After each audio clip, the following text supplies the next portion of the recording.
Hello students, welcome to next level knowledge. और आज के इस वीडियो में हम अपने हिस्ट्री का ये टॉपिक लेके आए हैं, हड़प्पा एवं सिंधु सभ्यता। ये टॉपिक जो है किसी भी एग्जाम के पॉइंट ऑफ व्यू से मोस्ट इंपॉर्टेंट है। जैसे एसएससी, यूपीएससी, रेलवे, पीएससी जैसे एग्जामों में इससे क्वेश्चन देखने को मिलते हैं। तो यदि आप चैनल पे पहली बार है तो चैनल को सब्सक्राइब करना ना भूलें। सब्सक्राइब करने से होगा क्या, हमारे आने वाले वीडियोस मिलते रहेंगे। और चलिए हम देखते हैं हड़प्पा एवं सिंधु सभ्यता। ये हमारा पार्ट 1 है। पार्ट सेकेंड भी हम लाएंगे इस पर, और इस पर इसके बाद हम इसको खत्म करेंगे। फर्स्ट क्वेश्चन क्या है हमारा? फर्स्ट क्वेश्चन है, निम्नलिखित विद्वानों में से हड़प्पा सभ्यता का सर्वप्रथम खोजकर्ता कौन था? तो इसका राइट आंसर जो है वो है दयाराम साहनी। हड़प्पा सभ्यता की सर्वप्रथम खोज 1921 ईस्वी में दयाराम साहनी और माधव स्वरूप वत्सल द्वारा किया गया था। हड़प्पा सभ्यता की खोज प्रथम स्थली हड़प्पा है, जो मोंटगोमरी जिला के पंजाब वर्तमान में जो है वो पाकिस्तान के राज्य में आता है ये। और सर जॉन मार्शल के निर्देशन में हड़प्पा सभ्यता का उत्खनन कार्य हुआ था। किसके उस पर? तो सर जॉन मार्शल थे, उत्खनन हुआ था उनके देखरेख पर। तो हम जो है एमसीक्यूज देखेंगे और उसका एक्सप्लेन भी करेंगे, ताकि जो भी क्वेश्चंस हैं और इससे रिलेटेड कोई भी क्वेश्चन बनता है तो हम उसे इजीली अटेम्प्ट कर सकेंगे। क्वेश्चन सेकंड है हमारा, हड़प्पा सभ्यता के अंतर्गत हल से जोते गए खेत का साक्ष्य कहाँ से मिलता है? तो इसका जो है वो राइट आंसर है सी नंबर, कालीबंगन। कालीबंगन में हवन कुंड तथा बलि प्रथा जोते हुए खेत हल के साक्ष्य, अलंकृत ईंट और भूकंपन के प्रमाण मिले हैं।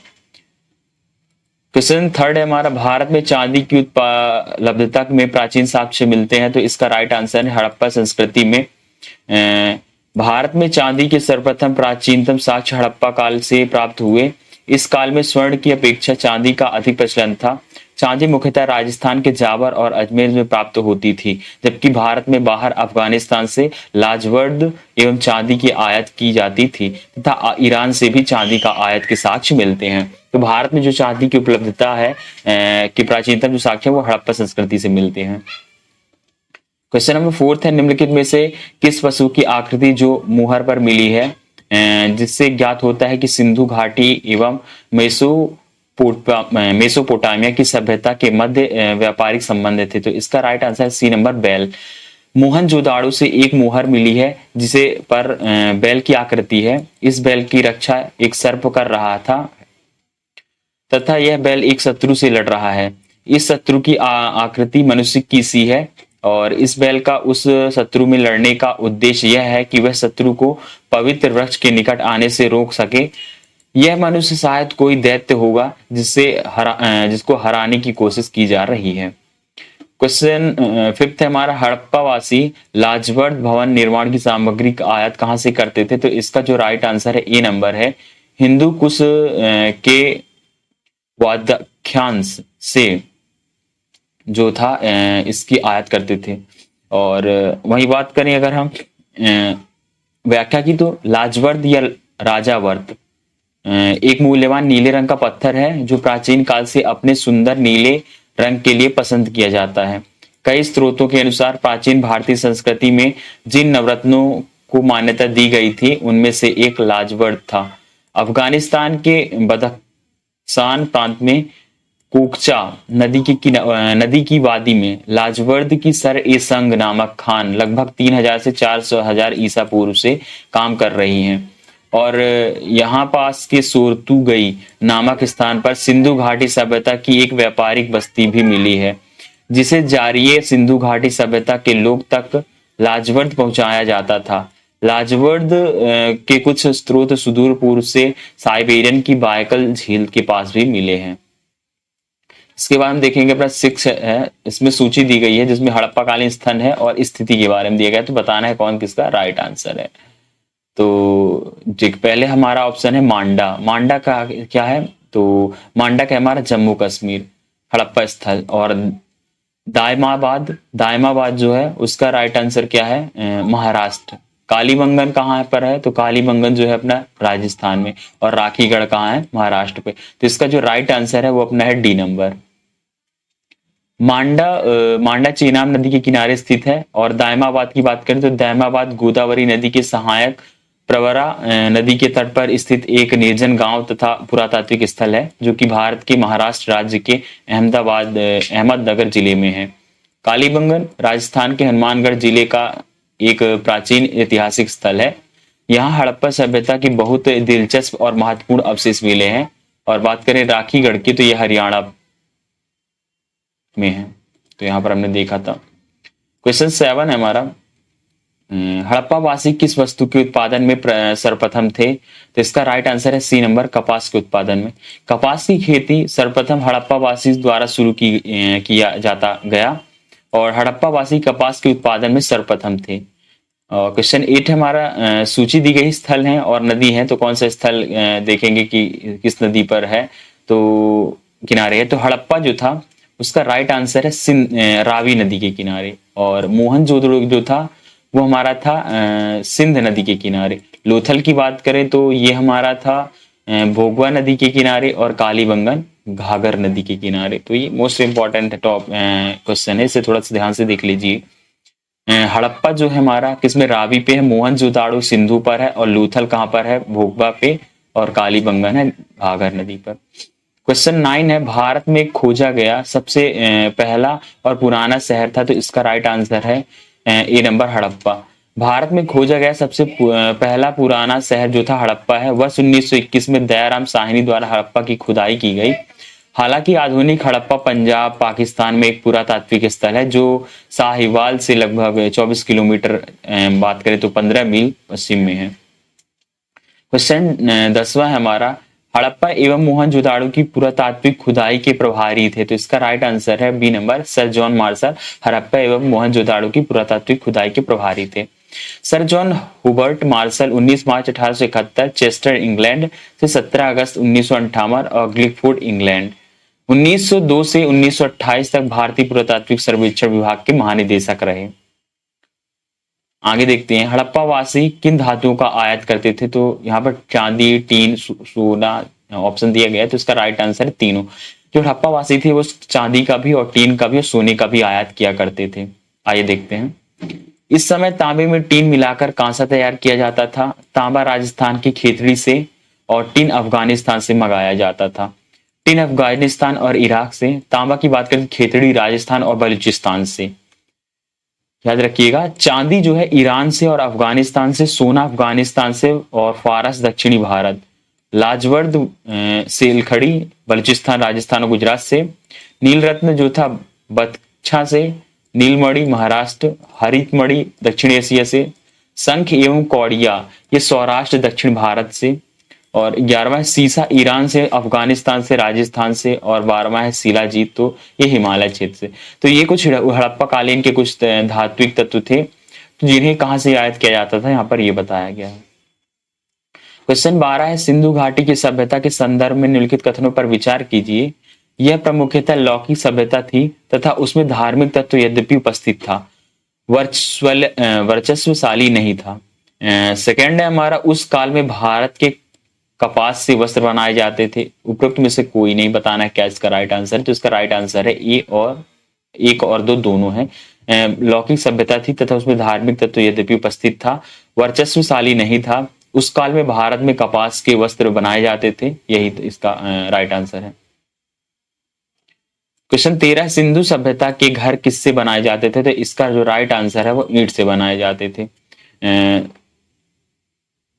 सिंधु घाटी सभ्यता की बात करें तो सिंधु घाटी के घर मुख्यतः ईंट से बनाए जाते थे। लकड़ी का भी प्रयोग घर बनाने में किया जाता था। ईंट धूप में सुखाया हुआ आग के द्वारा पकाया प्रयोग में लाया जाता था। ईंटों का अनुपात जो था 4:2:1 अनुपात था। वहीं ईंट का प्रयोग अनेक आकार का करते थे।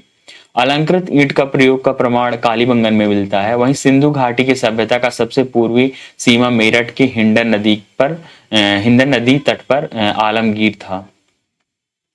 क्वेश्चन 14 है, हड़प्पा सभ्यता के महत्वपूर्ण क्षेत्र का आकार किस प्रकार का था, तो इसका राइट आंसर था त्रिभुजाकार। तो इसका फैलाव उत्तर में मांडा में रावी नदी के तट से लेकर दक्षिण में दैमाबाद महाराष्ट्र तक और पश्चिमी बलूचिस्तान के मकरान समुद्र तट के सुतको गेंडोर पाक के सिंध प्रांत से लेकर उत्तर पूर्व में आलमगीरपुर से हिरण्य तथा मेरठ और कुरुक्षेत्र तक था। प्रारंभिक विस्तार जो प्राप्त था उससे महत्वपूर्ण क्षेत्र त्रिभुजाकार था। उत्तर में जम्मू के मांडा से लेकर दक्षिण में गुजरात के भोगत्राक तक और पश्चिम में अफगानिस्तान से सुतकेंगडूर से पूर्व में उत्तर प्रदेश के मेरठ तक था। इसका क्षेत्रफल लगभग वही 12,99,600 वर्ग किलोमीटर था। इस तरह यह क्षेत्र आधुनिक पाकिस्तान से तो बड़ा है ही है, प्राचीन मिस्र और मेसोपोटामिया से भी बड़ा है ये। सिंधु सभ्यता का कौन सा स्थान भारत में स्थित नहीं है? तो ये लोथल है। लोथल प्राचीन सिंधु घाटी सभ्यता के शहरों में से एक महत्वपूर्ण शहर था। लगभग 2400 ईसा पूर्व पुराना यह शहर भारत के राज्य गुजरात के भाल क्षेत्र में स्थित था है। और 16वां है रंगपुर, जहां हड़प्पा की समकालीन सभ्यता थी। इसका राइट आंसर है सौराष्ट्र। सौराष्ट्र भारत के गुजरात प्रांत का एक उपक्षेत्र है जो ज्यादातर अर्ध मरुस्थलीय है। सौराष्ट्र वर्तमान काठियावाड़ प्रदेश जो प्रायद्वीपीय क्षेत्र है।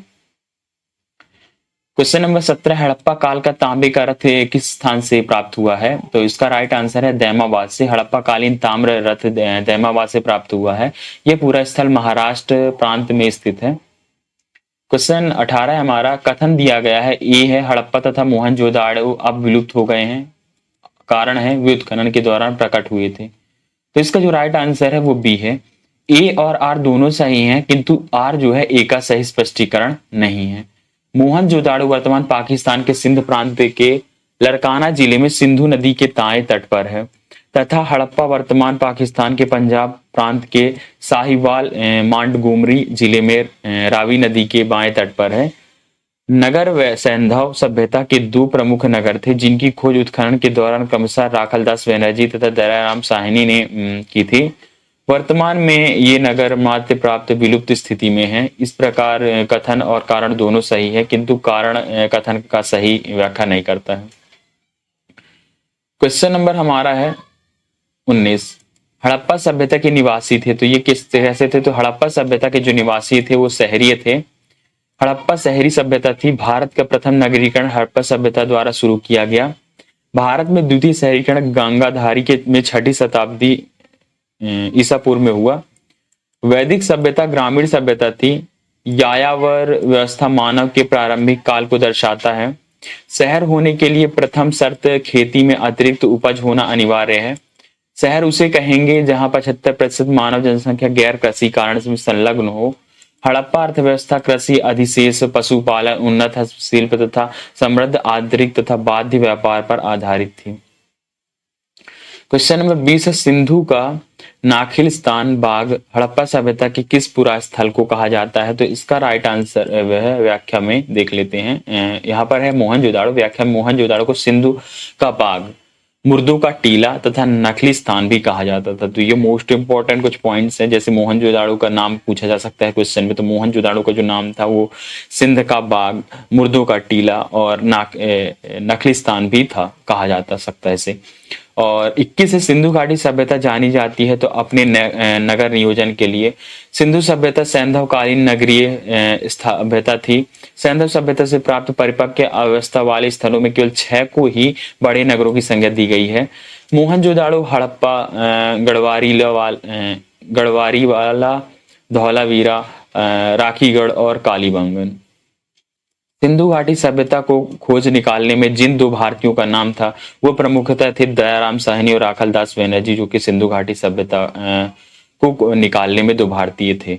23वां, कपास का उत्पादन सर्वप्रथम सिंधु क्षेत्र में हुआ, जिसे ग्रीक या यूनानी के लोग किस नाम से जानते हैं? तो सिंडन के नाम से जानते हैं। सबसे पहले कपास पैदा करने का श्रेय सिंधु सभ्यता के लोगों को है, इसलिए यूनान के लोग कपास को सिंडन कहते लगे, जो कि सिंधु शब्द से निकलता है। 24 निम्नलिखित में से कौन सी फसल हड़प्पा कालीन लोगों का मुख्य खाद्यान्न नहीं था? तो इसका राइट आंसर था चावल। गेहूं और जौ जो सिंधु सभ्यता के लोगों को मुख्य खाद्यान्न थे। इस सभ्यता के लोगों को गेहूं एवं जौ के अतिरिक्त कपास, खजूर, तरबूज, मटर, राई, सरसों और तिल जैसी फसलों का भी ज्ञान था। अन्य महत्वपूर्ण तथ्य है बनावली से अच्छी किस्म का जौ जो प्राप्त हुआ। लोथल से आटा पीसने की पत्थर की चक्की के 2 पार्ट मिले। सिंधु सभ्यता के मिट्टी के बर्तन तथा मोहर पर अनेक पेड़ पौधे का अंकन मिलता है। इसमें पीपल, खजूर, नीम, नींबू, केला आदि प्रमुख हैं। क्वेश्चन नंबर 25 है हमारा, सिंधु घाटी सभ्यता के लोग का मुख्य व्यवसाय था, तो इसका राइट आंसर है व्यापार। इस सभ्यता में किसानों और व्यापारियों का प्रभुत्व था, जिसके कारण इस सभ्यता को कृषि वाणिज्यिक सभ्यता के रूप में जाना जाता है। हड़प्पा सभ्यता में अनेक फसल की खेती होती थी, जिसमें गेहूं और जौ थे। चावल का प्रयोग हड़प्पा काल में सीमित मात्रा में ही होता था। रंगपुर और लोथल से चावल के प्रमाण मिले हैं। हड़प्पा वासी मेसोपोटामिया से व्यापार करते थे। चांदी का प्रयोग भारत में प्रथम बार हड़प्पा वासी द्वारा किया गया था। वहीं कपास की खेती सर्वप्रथम से हड़प्पा वासी सुधार शुरू की गई थी। और चेस शतरंज की शुरुआत हड़प्पावासी द्वारा की गई थी और कपास को यूनानी लोग सिंडन कहते हैं। ऐसा भी माना जाता है कि जो कपास था उसे सर्वप्रथम सिंधु के लोगों ने उगाया था या तो फिर उनका उपयोग किया था, इस वजह से इसे सिंडन नाम दिया गया। वहीं 26वें हड़प्पा के लोगों की सामाजिक पद्धति थी, तो इसका राइट आंसर है उचित समतावादी जो थे हड़प्पा के लोग थे। चूंकि हड़प्पावासी वाणिज्य की ओर अधिक आकर्षित थे, इसलिए ऐसा माना जाता है कि संभवतः हड़प्पा सभ्यता का शासन वाणिज्य वर्ग के हाथ में था। सैंधव स्थलों में उत्खनन से प्राप्त मुहरों पर निम्नलिखित में से किस पशु का सर्वाधिक उत्कीर्ण हुआ? तो इसमें बैल है। कुबड़ बैल का चिन्हाकर मुहर पर अधिक मिलता है तथा एक श्रृंगली बैल जो का चित्र भी मिलता है, जो पशु पूजा भी और अंकित है, की ओर अंकित है। 28वां सिंधु घाटी सभ्यता की विकसित अवस्था में निम्नलिखित में से किस स्थान में घरों में कुओं के अवशेष मिले हैं? तो इसका राइट आंसर है डी नंबर, मोहनजोदाड़ो। मोहनजोदाड़ो की जल निकास प्रणाली अद्भुत थी और लगभग हर नगर के छोटे छोटे बड़े मकानों में प्रांगण और स्नानागार होता था। कालीबंगन के अनेक घरों में अपने अपने कुएं थे। घरों का पानी बहकर सड़कों तक जाता, जहां इनके नीचे मोरियां नालियां बनी थी। अक्सर ये मोरियां ईंटों और पत्थरों की सिल्लियों से ढकी होती थी। 29वां सिंधु में से किस हड़प्पा कालीन स्थल से युगल सावधान का साक्ष्य मिलता है? तो इसका राइट आंसर है लोथल। लोथल से बंदरगाह, युगल सावधान और हवन कुंड, चावल, फारस की मोहर आदि का प्रमाण मिलता है। तीसरा है स्वतंत्रोत्तर भारत में सबसे अधिक संख्या में हड़प्पा युगीन स्थलों की खोज किस प्रांत में हुई? तो इसका राइट आंसर है गुजरात में। स्वतंत्रता प्राप्ति के पश्चात जो सबसे ज्यादा हड़प्पा कालीन के जो स्थल थे, नगर थे, वो कहाँ मिले हैं? वो हमारे गुजरात में पाए गए। निम्नलिखित कथनों के रिक्त शब्दों को इंगित कीजिए। हड़प्पा मोहनजोदाड़ो तथा कालीबंगन में दुर्ग नगर के स्थित थे, तो पश्चिम में। हड़प्पा मोहनजोदाड़ो तथा कालीबंगन जो दुर्ग नगर थे वो कहाँ थे? पश्चिम में स्थित थे। सैंधव सभ्यता के नगरों में 2 टीले प्राप्त हुए, जहां दुर्ग का टीला पश्चिम की ओर, यही नगर विन्यास हड़प्पा मोहनजोदाड़ो एवं कालीबंगन में भी है। केवल कालीबंगन के टीले अलग अलग रक्षा प्राचीर से घिरे हैं। 32वां हड़प्पा सभ्यता की किस युग की थी? तो ये कांस्य युग की मानी जाती है। सिंधु सभ्यता को उसकी लिपि के ना पढ़े जा सकने के कारण आदि ऐतिहासिक काल के अंतर्गत स्थान दिया गया। तृतीय कांस्य काल की ताम्र पाषाणिक सभ्यता रेडियो कार्बन विश्लेषण के आधार पर 2500 ईसा पूर्व में विद्यमान मानी जाती है, किंतु यह सभ्यता अनेक उत्कृष्ट काल में 2350 से लेकर 1750 ईसा पूर्व अर्थात 500 वर्ष तक रही। 33 से हड़प्पा सभ्यता के बारे में कौन सी जो उक्ति है वो सही है? तो इसका राइट आंसर जो है, उन्होंने पशुओं का सम्मान करना आरंभ किया।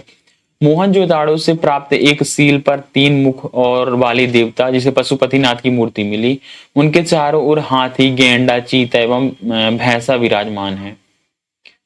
34 से हड़प्पा सभ्यता का प्राचीनतम नाम क्या था? तो सिंधु घाटी की सभ्यता। हड़प्पा सभ्यता का जो प्राचीनतम नाम है वो सिंधु घाटी की सभ्यता है। इस सभ्यता को 1921 में सर्वप्रथम हड़प्पा नामक स्थान पर दयाराम साहनी की देखरेख में खुदाई के माध्यम से इस सभ्यता की खोज की गई थी।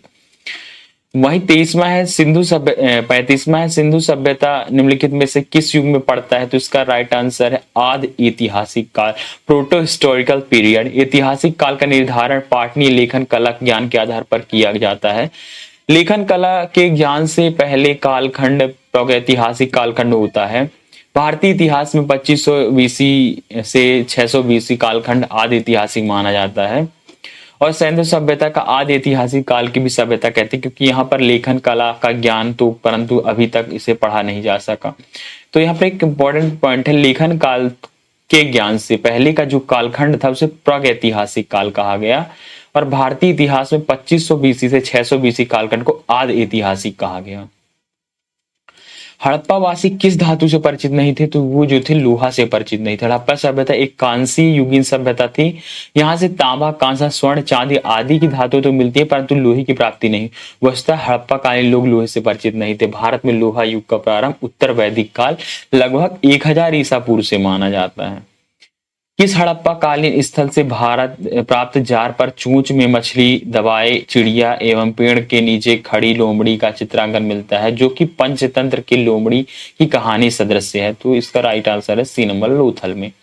लोथल से प्राप्त एक भांड पर चालाक लोमड़ी की कथा अंकित है। यहाँ से मम्मी की आकृति भी प्राप्त होती है।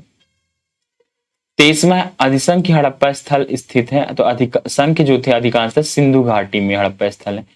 हड़प्पा सभ्यता के अधिकांश पूरा स्थल सिंधु घाटी में स्थित है, जिनका विस्तार पाकिस्तान से लेकर भारतवर्ष तक है। सिंधु और उसकी सहायक नदी के तट पर आज भी अनेक सिंधु स्थल मिल रहे हैं। पुणे स्थित डेक्कन कॉलेज के निदेशक बीएन मिश्र की खोज के आधार पर यह कहा जा सकता है कि सभ्यता में कुल 1400 पुरा स्थलों में से 300 से 400 स्थल ही सिंधु और उसकी सहायक नदियों के क्षेत्र में पाए गए। शेष स्थल सिंधु और गंगा के मैदान में पाए गए। 39वां है, निम्नलिखित में से किस पदार्थ का उपयोग हड़प्पा काल की मुद्राओं के निर्माण में मुख्य रूप से किया गया? तो सेल खड़ी। हड़प्पा काल की मुहरें मुख्यतः वर्गाकार थी और सेल खड़ी की बनी मुहरों में सर्वाधिक संख्या में एक श्रृंगी पशु की आकृति मिलती है। मोहनजोदाड़ो से एक कान से निर्मित नर्तकी की मूर्त मिलती है। वहीं पॉइंट है, सिंधु प्रदेश से भारी संख्या में आग में पक्की ईंटों की मूर्तिकला और टेराकोटा प्राप्त हुए। 40वां है, हड़प्पा सभ्यता की खोज किस वर्ष में हुई? तो ये इसका राइट आंसर है 1921 में। हड़प्पा सभ्यता की सर्वप्रथम खोज 1921 में दयाराम साहनी और माधव वत्स द्वारा किया गया। और हड़प्पा सभ्यता की खोज प्रथम स्थल जो है वो है मेसोपोटामिया जिले के पंजाब के वर्तमान राज्यों में अवस्थित है। सर जॉन मार्शल के निर्देशन में हड़प्पा सभ्यता की खुदाई की गई थी। तो ये हमने अपने इस वीडियो में हड़प्पा एवं सिंधु सभ्यता से जितने भी most important question upcoming exam में बन सकते हैं तो उससे रिलेटेड क्वेश्चन हमने डिस्कस किए। अगले पार्ट में हम इस टॉपिक का अगला पार्ट देखेंगे और इस टॉपिक को हम खत्म करेंगे और फिर हम स्ट्रीम पर नेक्स्ट टॉपिक लेके आएंगे। अगर चैनल पे अभी पिछले वीडियोस को नहीं देखा तो चैनल की प्लेलिस्ट में जाकर वहां पर देख सकते हैं।